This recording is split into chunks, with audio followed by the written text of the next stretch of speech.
welcome to Dialogue with Deidre. I'm your host, Deidre Malone. We have a really good show for you today. A lot of people in this community are concerned about green space, specifically their parks, and we have someone in our studio, Peter Harnik, with the Trust for Public Land Center for the City Park Excellence, that's going to talk to us about the potential that Memphis has and the work that he's done partnering with cities and other organizations to try across this country to try and get citizens to see the best use that they can have out of their parks. So we're going to have that dialogue today on this show, specifically about an opportunity that's in front of Memphis. And if you want to share in that dialogue, we offer you to go to the Dialogue with Deidre Facebook page and post your question, and we'll make sure that we ask Peter the question while he's here. And if we don't get a chance to ask him that question while he's here, we'll email him and he'll respond to us and we'll share his response with you at a later date. That's the first half hour of this show. On the second half hour of this show, we have representatives from Arts for Memphis that are going to be in our studio to talk about an event that they have coming up this week, and so we're going to chat with them the second half hour of this show.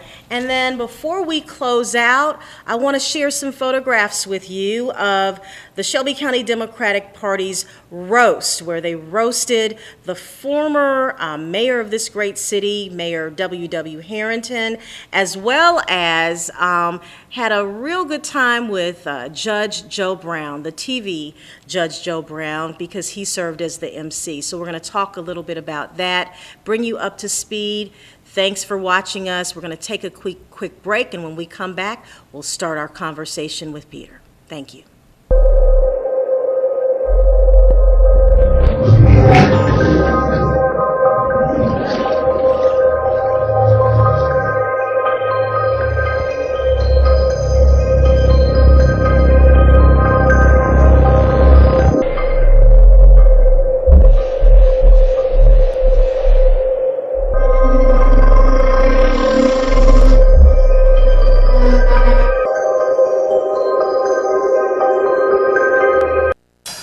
Taylor Brown is my drugstore. No, Taylor Brown is my drugstore. Taylor Brown is our community drugstore.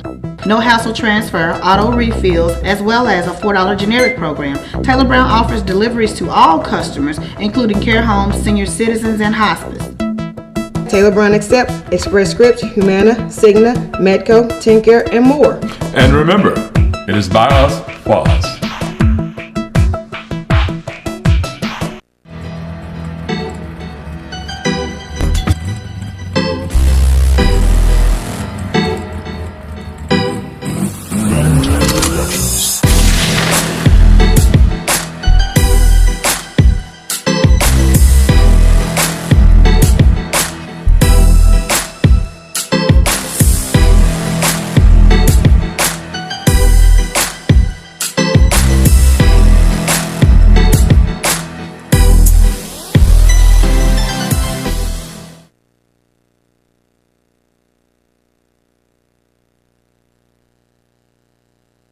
In basketball, threes are a part of the game. 3-pointers. 3 seconds in the key. 3 seconds left. But this next 3 isn't a game at all. 1 in 3 adults in this country are at risk of developing diabetes, and most don't even know it. If you have a family history of the disease, if you're overweight, or if you don't exercise regularly, you may be at risk. If you are, get tested. Let's take diabetes out of the game. Go to DribbleToStopDiabetes.com for more information.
smarter about what we bite on, okay? I want everyone to go outside. We're gonna run Red Rover on 3. What about you, Tony? I'm gonna run around in circles, flatten my arms, and make engine noises like this.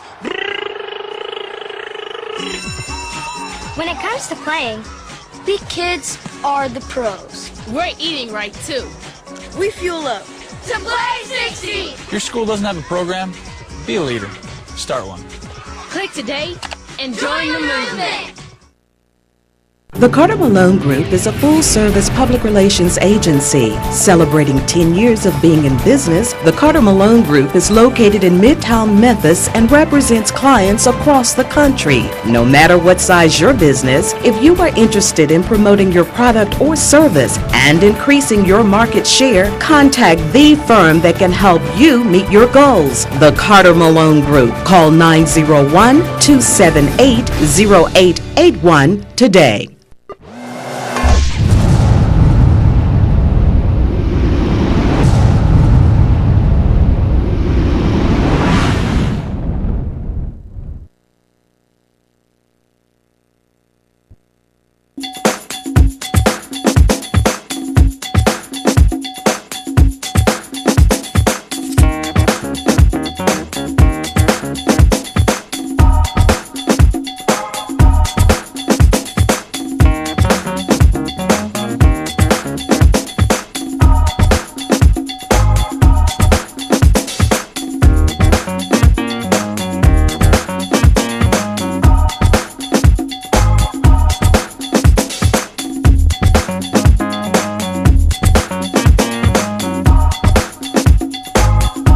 Welcome back to Dialogue with Deidre. My guest this half hour is Peter Harnik, and Peter is with the Trust for Public Land. He's based in Washington, D.C., and he's responsible for the Center for City Park Excellence. Peter, welcome to Dialogue with Deidre. Thank you. I'm glad to be here. So, you're in town. I know last night I attended the public meeting where we had a couple of stakeholders, maybe about 40 stakeholders in the room. Yeah. Talk to me about your trip to Memphis. Well, we're finding a tremendous interest and enthusiasm for parks in Memphis, for either fixing up existing parks, creating new parks, creating linkages between parks, creating some of the new ideas in parks like dog parks and skate parks and things like that. People are just hungry for a new kind of park system. And this basically is reflected all over the country. We're seeing this in Denver, Atlanta, the old northeastern cities, Philadelphia, Seattle. It's happening everywhere. A lot of people are starting to move back down into the old parts of the city, into the center city. Some people are retiring from their work, or their kids have moved out. They want to downsize into smaller houses or even apartments. And if you're living in an apartment, or if you're living in a house with a very small yard, a park is really your green space. And so we're finding more and more people saying, I don't necessarily want to mow the lawn or anything like that anymore, but I want to have a nice green space. And if the city provides it for me, so much the better. And of course, cities are where people live. So it's a social situation where you're out there, music, food festival, jazz, everything, and it's giving a lot of life to cities now. So what does the Trust for Public Land do when you go into a city and work with maybe a city government or private partner? What would be your role? Well, partly we bring information to the table. We show them whether their city is sort of ahead of the curve or behind the curve. And what we found with Memphis is a little bit behind the curve. And we try and give that message with the you know, the sweetest tasting pill possible. But it is a pill there that we have to highlight, that the city is not spending enough on its park system. There are not enough parks that are close enough to where people live. So there are things that need to be done. But we have very good examples of other cities that have confronted these same challenges and overcome them. And we have a lot of examples of how to go about doing that. So I think it's a very positive message, but it's a reality message that if Memphis wants to climb the ladder up, The city that we feel has done one of the best jobs in the country right now is Minneapolis. It's also on the Mississippi River. It is, upstream, just like Memphis. just like Memphis. And there's a lot of good lessons to get from Minneapolis. There's lessons to get from St. Louis. There's lessons to get from Cincinnati on the Ohio River. So there's a lot of river cities out there, like Memphis, that have some good lessons, and we want to bring them all here and have the dialogue with the people like we met last night that are the activists that want to see something happen. Some of the people that we met with this morning with the foundations, the funders, that maybe can bring some money to the table and make it all come together for Memphis. Are you finding that in some of those other cities, like the Friends of Shelby Farm, they're setting up conservancies? Yes. Is that traditionally the way that a lot of the cities are going? Well, or is it more so run by city government and that's how it's handled? Well, it's not a traditional approach, but it's the new approach. Okay. So traditionally, back in the day, city governments had responsibility for their park system and kept it up. But for a variety of complicated reasons, the growth of the cities and all the other burdens on city government, it's getting harder and harder for the cities to do it all by themselves. So these conservancies have come in to kind of make up the difference. The city still owns the parkland. Okay. The city still makes all the decisions. It's not turning the parks over to some private, but these conservancies are stepping up and saying we want to help the city do a better job, make the park cleaner, make the park have more activities in it, maybe raise the level of the planting and the horticulture and maybe take care of the trees a little bit better, things that need to be done. So it's a partnership. Okay. Last night in your presentation, and you've mentioned that Memphis is a little behind, and so I think that you ranked, was there a ranking in terms of? Yeah, we looked at the 50 largest cities of the country, and of course Memphis is one of the 50 largest cities. And right now, we'd say Memphis is number 42 on the list. Wow, that's so not real. That's really not good. There's a ways to go. We have a lot of work to do. We want to help you. And we felt so proud that the city, with everything that we've been trying to do with the Green Line, and with what's going on in Overton Park in Midtown, and with the bike lanes. Wonderful things are happening.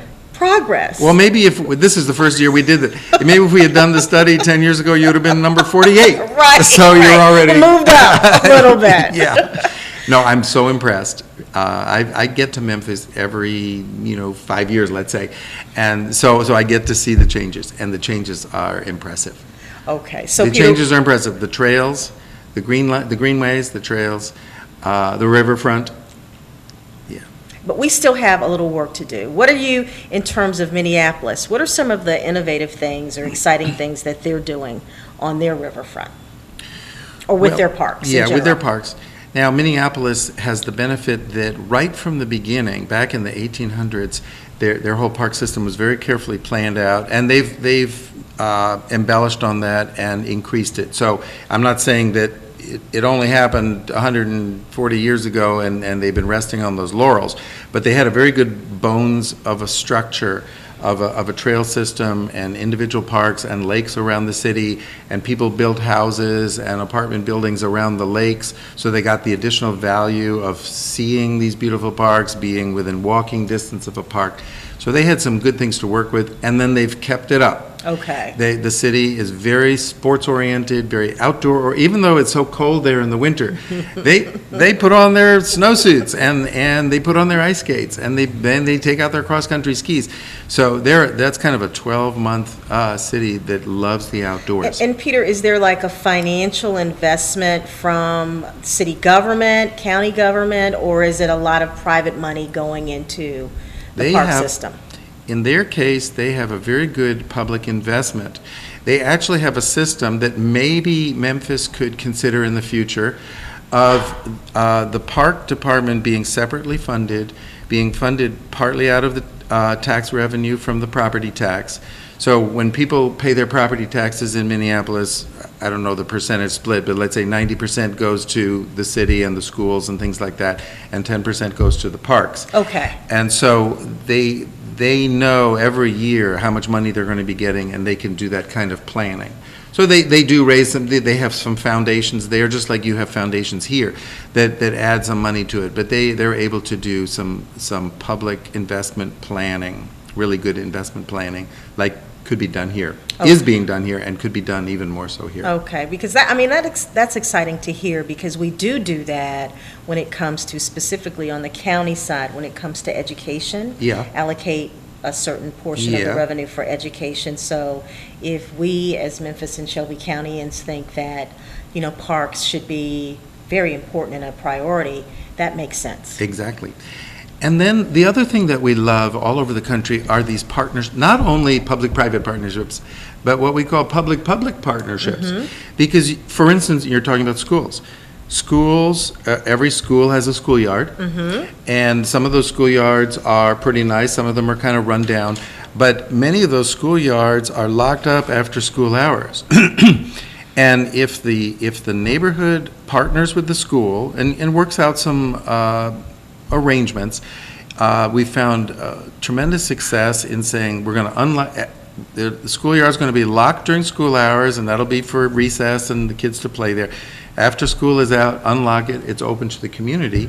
So suddenly you have 2, 3, 4 acres, whatever, playground, schoolyard, ball fields, that's open to the whole community.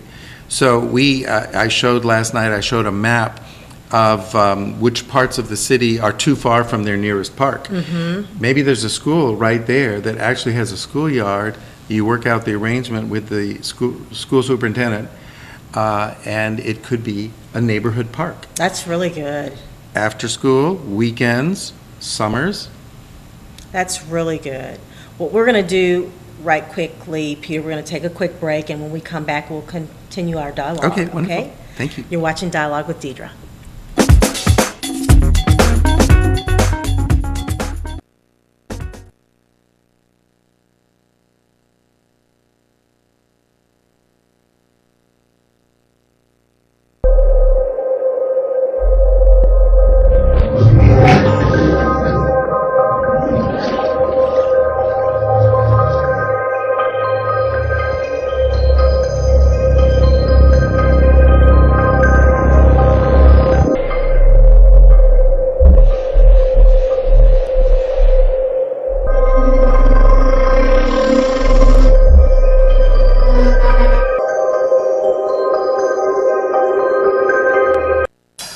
Taylor Brown is my drugstore. No, Taylor Brown is my drugstore. Taylor Brown is our community drugstore. No hassle transfer, auto refills, as well as a $4 generic program. Taylor Brown offers deliveries to all customers, including care homes, senior citizens, and hospice.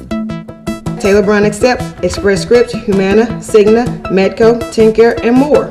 And remember, it is by us, for us.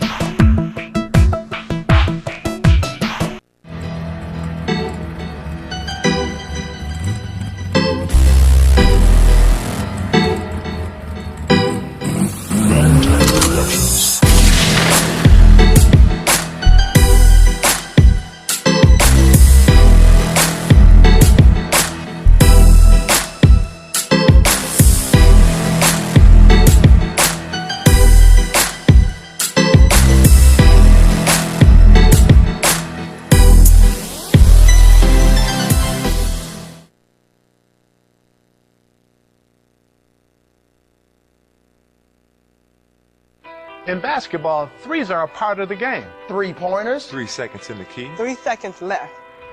But this next 3 isn't a game at all. 1 in 3 adults in this country are at risk of developing diabetes, and most don't even know it. If you have a family history of the disease, if you're overweight, or if you don't exercise regularly, you may be at risk. If you are, get tested. Let's take diabetes out of the game. Go to DribbleToStopDiabetes.com for more information.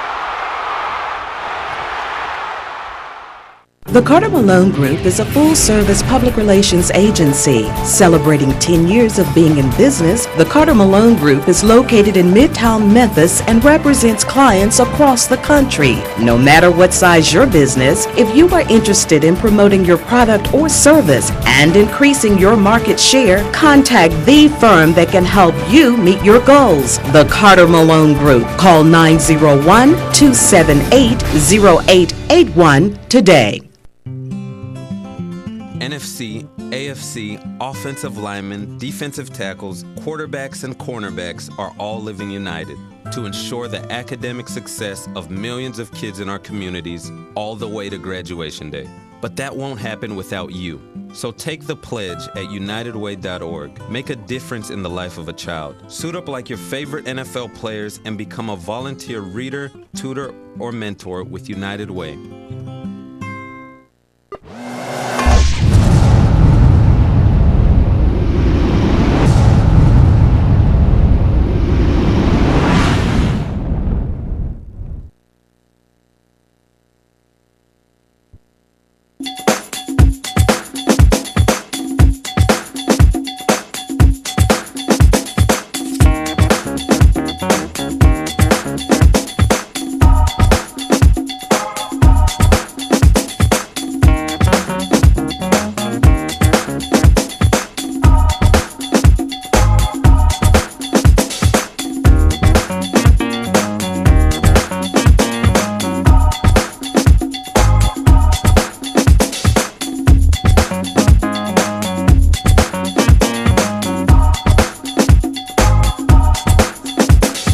Welcome back to Dialogue with Deidre. I was checking out my Facebook page to see if anyone had a question for Peter, so no one's posted anything yet, but let me just say that if you decide you want to ask him a question, go ahead and post it on the Dialogue with Deidre Facebook page, and what we'll do is we have access to his email. We'll email him that question, and we'll put his response on that page so you can get an answer to your question. So Peter, let's continue our conversation. What do you think? What would be best for Memphis to do? What should be our next steps if we are interested and serious about making our parks all that we can make them? Well, you want to come up with a good plan of action that unifies all the disparate ideas out there. So you've got ideas relating to the river. You've got ideas relating to maybe some abandoned railroad corridors and other kinds of greenways and paths and trails. You've got ideas relating to Overton Park and some of the famous older parks that were created many years ago and part of an original park plan. You've got a lot of ideas based on little neighborhood playgrounds and little neighborhood parks that people really care about and love and have strong feelings about. And you want to unify them into a plan that both sort of describes what the vision for the future would be, and also how are you going to make it happen, when are you going to make it happen, how are you going to pay for it. And these are all important questions that the city council, the mayor, all the politicians need to figure out. Just like they figure out all the other challenges that the city faces, the parks are really important. And like I said before, with the schools and the parks working together, maybe the schools and the hospitals and the health department can work together because, the parks and the hospitals can work together because parks are so good at making people healthier. So with walking trails and bike trails and skateboard. Exactly. Running, walking, get your heart pounding. So all the things that we need to reduce weight, obesity. So there's ways of getting sort of a double value if you do the right planning. So the city might have a health plan and they might have a park plan, and the two of them might dovetail together really well. And you're getting a double bang for the money you invest in it. And, to be honest, you need to say, what is something going to cost? Everybody's always surprised. Wow, that cost $100,000. That cost $300,000. It's always surprising. Things are getting expensive, but Absolutely. We have to do them. Some of the great old parks have way more brought back in value than what they cost. Because people like to live near a great park. So if you have a nice park, whether it's on the river or in the interior someplace. There'll be redevelopment around it, whether it's housing or commercial or restaurants, and it'll be good for the city's economy. Well, that's important. I mean, as a former legislator, we always look for what's going to be that return on the investment. And it may not be that it's monetary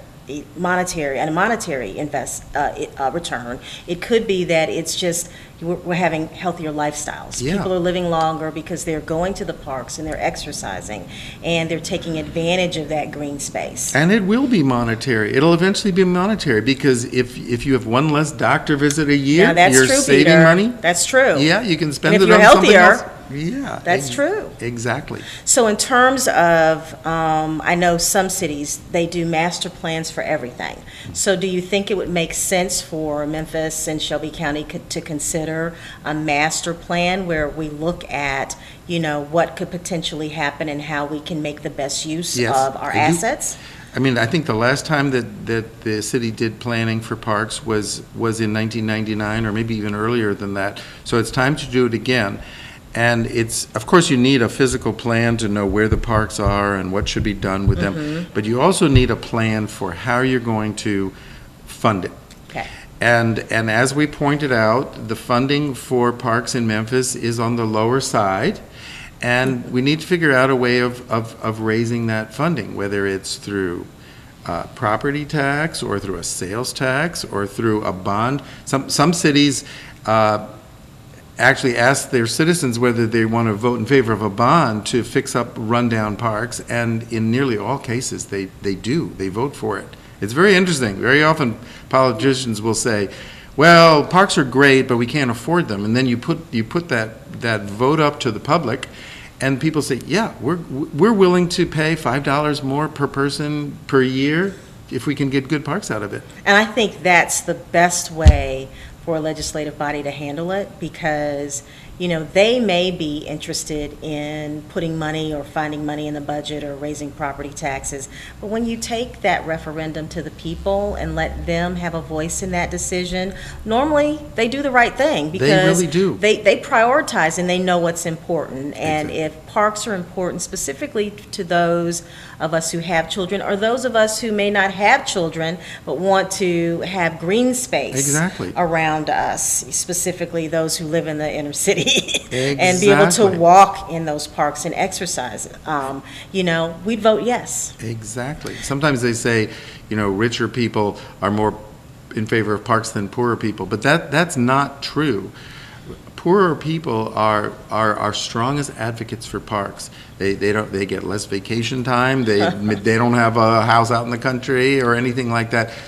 If they're going to get outside for sports or nature, it's going to be right in their neighborhood. And they're the strongest advocates. Peter, final thoughts before you leave Dialogue with Deidre today. Anything you'd like to share with our viewers to let them know, how they can become advocates for parks in their communities? We like to see, in every city that we work in, our goal is to see a Friends organization for every single park. Okay. Even if it's just a little square block park, it should have a Friends group. And the Friends group is sort of eyes on the park and reporting problems, maybe doing a litter pickup every now and then, and maybe having a party out in the park. And then all of those Friends groups should be member groups of a citywide umbrella Friends organization. So it's Friends of the Little Park and then Friends of Memphis Parks. Okay. And Friends of Memphis Parks, maybe they can get dues from all the Friends groups. Maybe they can get a little foundation grant. Ideally, they should have a staff person day in, day out. Even if it's just one person, they're watching the legislation. They're watching, any bad things that might happen. Somebody proposes some, selling off some parkland or something bad. And hearing about good opportunities, and they're there saying, we got to do this. And that raises the tide for everybody. Okay, excellent advice, and we need to pick up that banner and do it. And as someone who lives in Midtown, in between Overton Park and little old bitty small Williamson Park, maybe we need to get a little Friends group for Williamson Park. It's a little small park in our neighborhood. Okay, you can be president of it. President! I like being president, Peter, so that would be a good thing. Okay. Thank you When so When much. I come back here, I'll check what's happened. You better check. Okay. And I'm probably going to be the president. Thank you so much Thank for you. being on Dialogue with Thank you for Deidre. having We'll me. have you come back on when you're back in town. I'll do that. Thank All you. right. Okay. You're watching Dialogue with Deidre. When we come back, we're going to be talking with representative from Arts Memphis. We're going to let you know what they have going on, and it's going to be a good conversation, so stay with us. You're watching Dialogue with Deidre.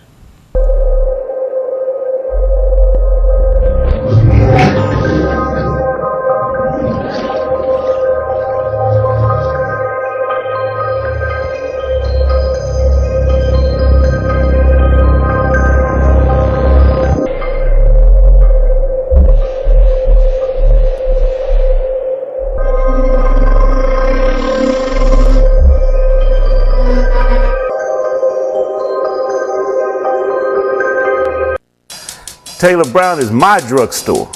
No, Taylor Brown is my drugstore. Taylor Brown is our community drugstore. No hassle transfer, auto refills, as well as a $4 generic program. Taylor Brown offers deliveries to all customers, including care homes, senior citizens, and hospice. Taylor Brown accepts Express Scripts, Humana, Cigna, Medco, TennCare, and more. And remember, it is by us, for us.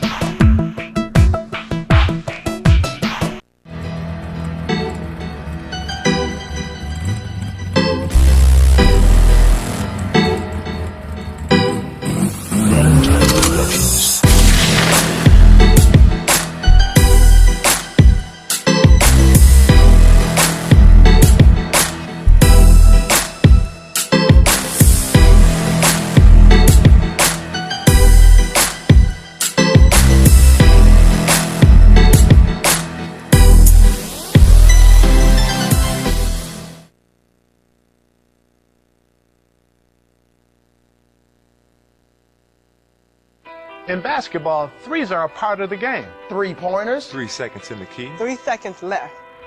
But this next 3 isn't a game at all. 1 in 3 adults in this country are at risk of developing diabetes, and most don't even know it.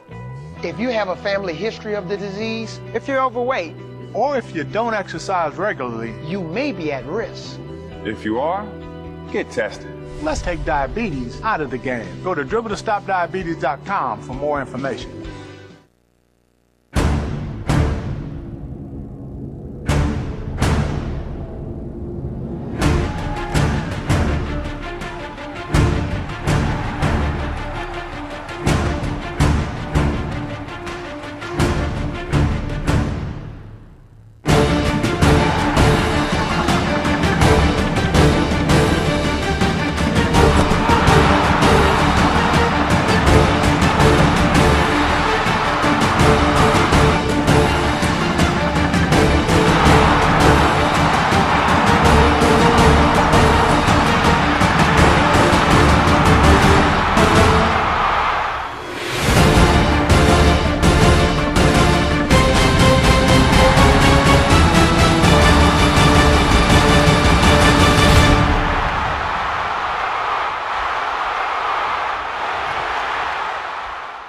The Carter Malone Group is a full-service public relations agency. Celebrating 10 years of being in business, the Carter Malone Group is located in Midtown Memphis and represents clients across the country. No matter what size your business, if you are interested in promoting your product or service and increasing your market share, contact the firm that can help you meet your goals. The Carter Malone Group. Call 901-278-0881 today.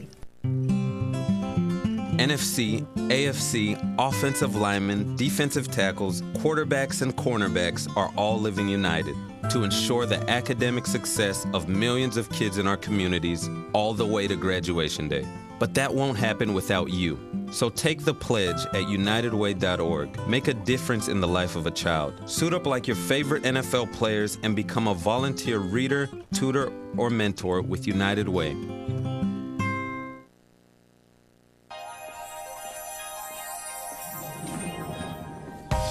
Sit with me, imagine what you'd see if every child had a book to read. 'Cause every kid across the nation deserves a book to read, and we can make it happen right now. No, I don't know what you've been told by kids with books.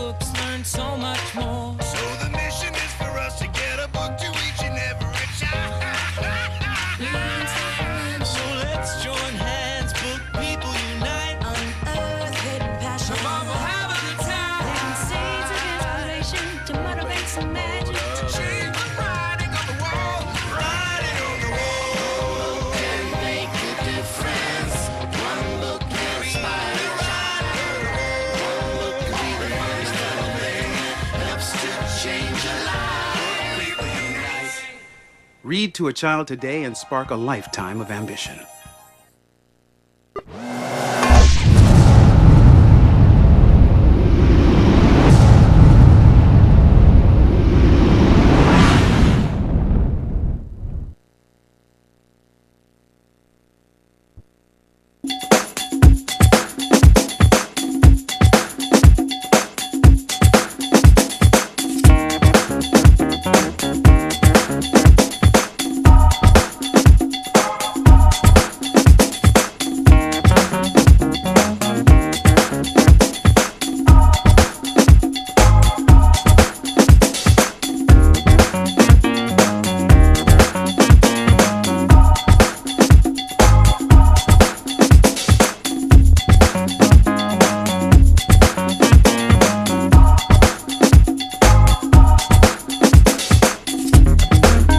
Back to Dialogue with Deidre. I'm your host, Deidre Malone.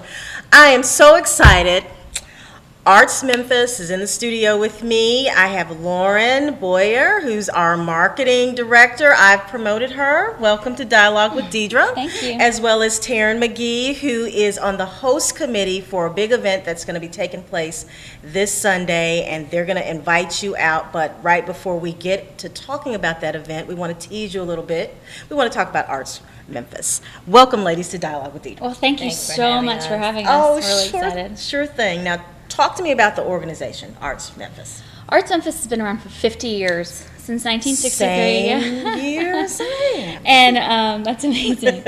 And you do not look 50. I look it. Not at all. But it's been around for 50 years, and our mission is to support the arts in Memphis and make sure that we have a vibrant cultural community for everyone. And that ranges a lot of different things. We give grants, and we support and advocate for the arts, and we've been doing that for a long time. Wow. So advocating, you raise a lot of money. Yes. And support all different organizations, small, large, different genres of arts, but mainly just arts organizations. We have one grant category for individual artists, and one grant that we administer to just nonprofits. But we support large and small, symphony, opera, Hattie Lou, What's Hotel, Memphis, Levitt Shell. Love the Levitt Shell. Yes, love the Levitt Shell. That's wonderful. Really great.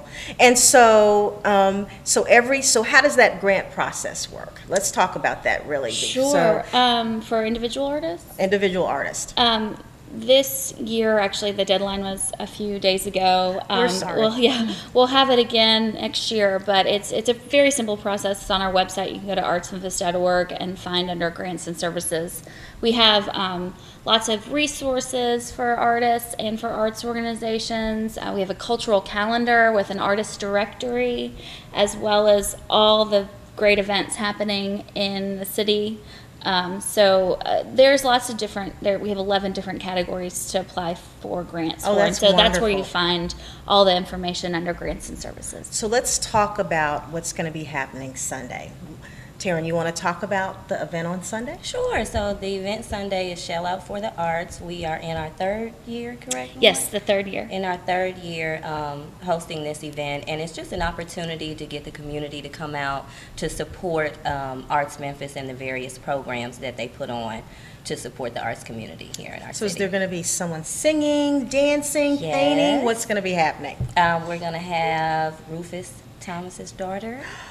So we're very excited about that. Venice Thomas is performing. It's also the last Shell concert in this fall season. She's awesome. Closing it out. We're so excited. I personally have never seen Venice play. I've seen Carla, but so honored to have been able to have this event during her concert at the Levitt Shell. Well, let me just say she comes from, there's a legacy there in terms of her dad. I mean, I can still see him talking about the funky chicken dance, right? Yeah, whatever. Definitely. And that's the great thing about Memphis is there's such a legacy here. There's so many rich cultural assets that it's just, if you're not experiencing it, I mean, now what's happening now is gonna be just as famous 50 years from now. Absolutely. I mean, and that's what a lot of what we're known for. Mhm. So is there a ticket price for this event? The Shell concert is absolutely free and open to the public. However, if you want to be a part of the Shell Out for the Arts, it's $20 a person, but that includes drinks and food from Three Angels Diner, which is on Broad Avenue, and they're amazing. And they're providing the food with farm truck food organics, completely wonderful. donating the food. So, all the proceeds will go straight to the arts. It's really amazing. But your ticket or your admission will get you drinks, wine and beer, and soft drinks and whatnot, and food. And it's $20. And then if you come and you have kids under 12, and if you buy your ticket in advance, your child will get in for free. So can they go to the website, Arts Memphis website? Mhm. Yes. And then purchase a ticket there? Can they purchase a ticket on site?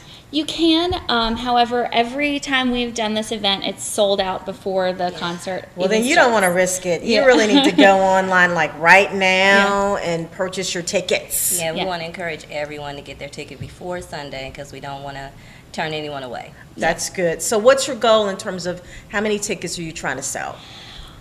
Well, last time we had 250 people come. It was really amazing. It was a hot June evening, so it'll be a little bit nicer as far as the temperature is concerned this time.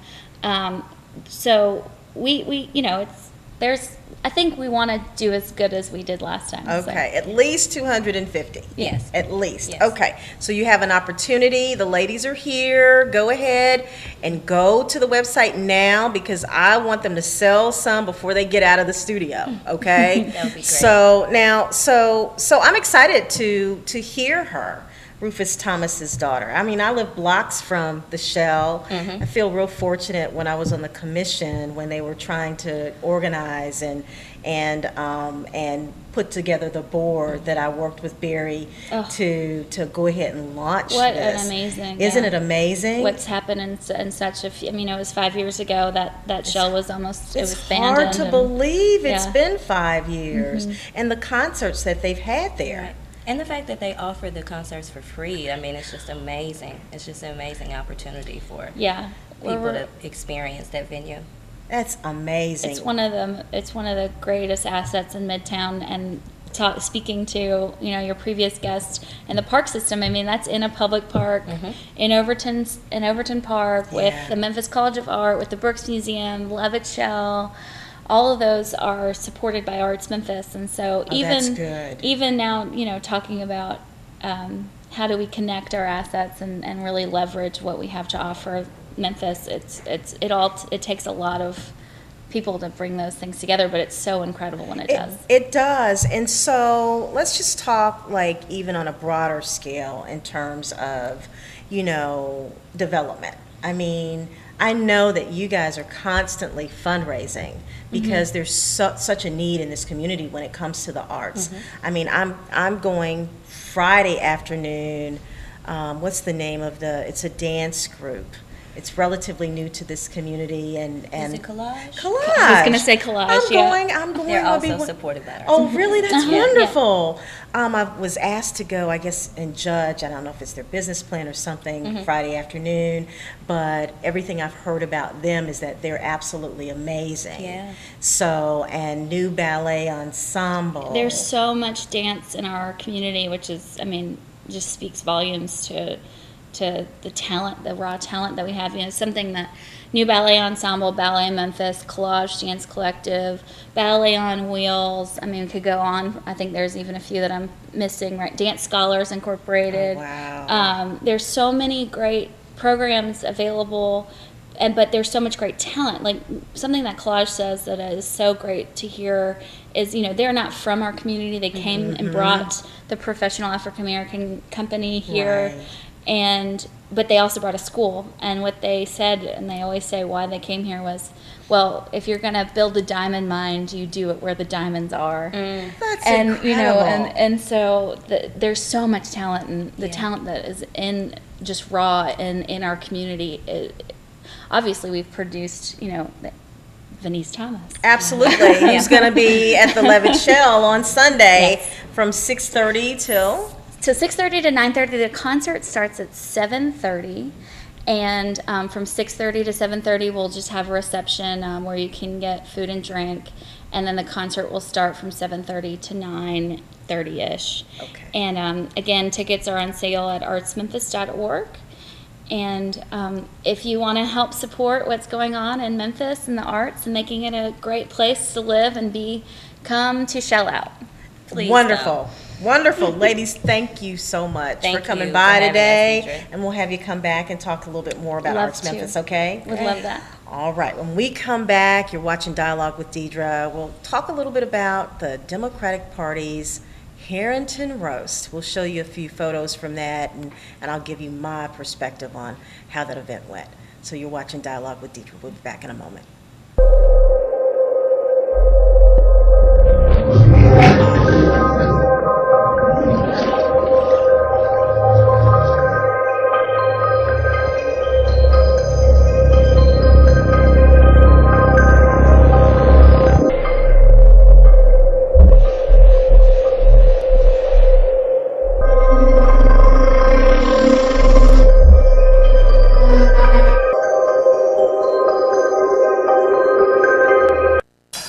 Taylor Brown is my drugstore. No, Taylor Brown is my drugstore. Taylor Brown is our community drugstore.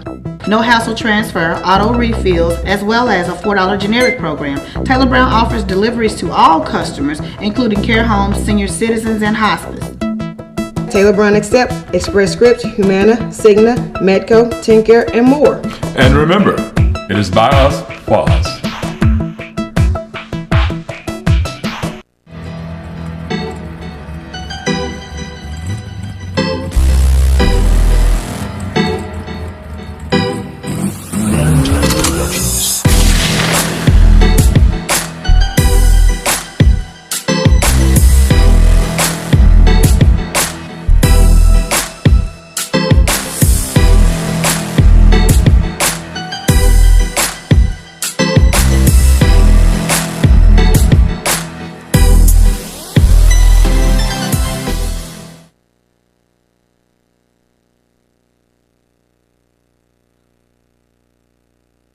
In basketball, threes are a part of the game. 3-pointers. 3 seconds in the key. 3 seconds left. But this next 3 isn't a game at all. 1 in 3 adults in this country are at risk of developing diabetes, and most don't even know it. If you have a family history of the disease, If you're overweight, Or if you don't exercise regularly, you may be at risk. If you are, get tested. let's take diabetes out of the game. Go to dribble2stopdiabetes.com for more information. The Carter Malone Group is a full-service public relations agency. Celebrating 10 years of being in business, the Carter Malone Group is located in Midtown Memphis and represents clients across the country. No matter what size your business, if you are interested in promoting your product or service and increasing your market share, contact the firm that can help you meet your goals. The Carter Malone Group. Call 901-278-0881 today.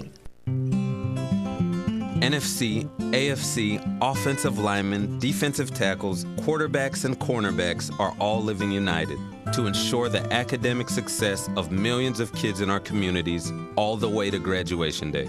But that won't happen without you. So take the pledge at unitedway.org. Make a difference in the life of a child. Suit up like your favorite NFL players and become a volunteer reader, tutor, or mentor with United Way.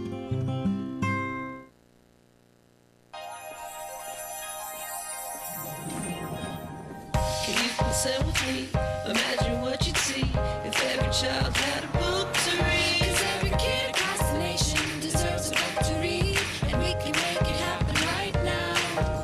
No, I don't know what you've been told, but kids with books learn so much more. So the mission is for us to get a book to each and every child. So let's join hands, book people unite, unearth hidden passion. Come on, we'll have a good time.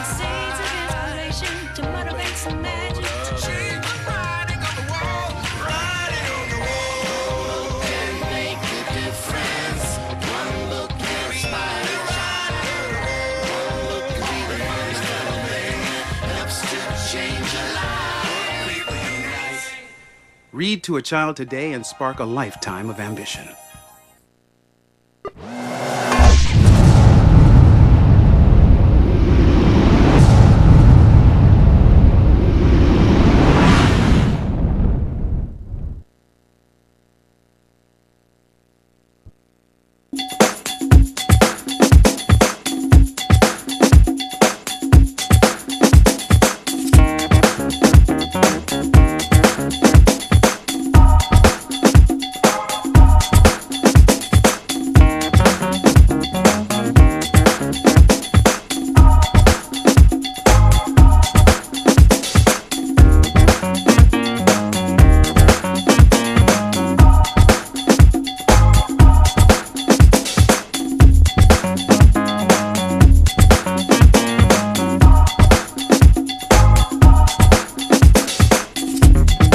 Back to Dialogue with Deidre. I'm your host, Deidre Malone. On last Saturday night, the Shelby County Democratic Party hosted a roast of Mayor W.W. Harrington, and let me just say it was a good time had by all. Chairman Brian Carson, kudos to you and the Executive Committee and the Planning Committee for putting together a heck of a roast for our mayor who was in office for 18 years. I mean, the folk who were roasting Mayor Harrington, you had Brent Taylor, who I think most of you remember back in the day when Mayor Harrington was the mayor and Brent Taylor was a city council member. Brent was the city council member that Mayor Harrington invited outside. I guess he wanted to kick his behind. And so Brent was there, they're friends, and he really roasted Mayor Harrington. You had Ricky Wilkins, Attorney Ricky Wilkins, who roasted Mayor Harrington. As well as, I thought it was pretty funny that the president of Lemoyne-Owen College, President Johnny B. Watson, was there. He and Mayor Harrington go way back. Apparently, Mayor Harrington, when he was the superintendent of the city schools, actually promoted President Watson up the ranks, and he was an assistant superintendent under Superintendent Harrington at the time. So I'm not going to go over what the jokes were because I'm not sure who's watching my show, and it may not be appropriate for some of the viewers, but let me just tell you, it was a good show. The MC for the night was Judge Joe Brown. So he and Mayor Harrington go way back, and he served as the MC, as well as the presenter of the gifts to the mayor were Sarah Kyle. And I think most of you know that there's a big movement to try and get Sarah Kyle to run for governor of the great state of Tennessee. And so with that, good Democrats were in the House having a great time supporting the candidacies of individuals who are going to be on the ballot next year, May 2014, August 2014, and then in November 2014. I want to say that Leon Gray was spinning the hits. You also had Stan Bell, the bell ringer, was there giving a toast. And let me just say that Prescott had the room laughing so hard with the jokes that he opened up the show with. So it was a good time that was had by all, and I think that Mayor Harrington, or we will affectionately call him King Willie, he had his crown, he had his goblet that had King on it, and we all had a good time laughing at the expense of the former mayor of the great city of Memphis. Tawan Stout Mitchell, who was a former city councilwoman, talked about how, there were times that she and the mayor disagreed on issues, but she also, more so than roast him, she toasted him, and she talked about the great things that he's done for this great city. As well as you had Willie Gregory with Nike, who was there to talk about, you know, all of the accomplishments that Mayor Harrington has under his belt. And I'm trying to think of who else was on the program that it was Charles Carpenter, Attorney Charles Carpenter, who was Mayor Harrington's first campaign manager, also talked about the rift between Harold Ford Sr. and Mayor Harrington, and how at the end, when Mayor won by over 100 votes, how it was a good time had by all. So it was a great event. Democrats keep raising money because we need you to raise money, because it's going to be a heck of a ballot in 2014. Thank you so much for watching Dialogue with Deidre. I'm your host, Deidre Malone. We hope to see you back here next Wednesday on MUTV1.com, where we'll be having a great conversation with Dr. Floyd Tyler, who's with Preserver Partners. We're going to be talking about what's going on when it comes to asset management, alternative asset management, and he's going to share his thoughts with you. So we hope to see you next week. Thanks for watching.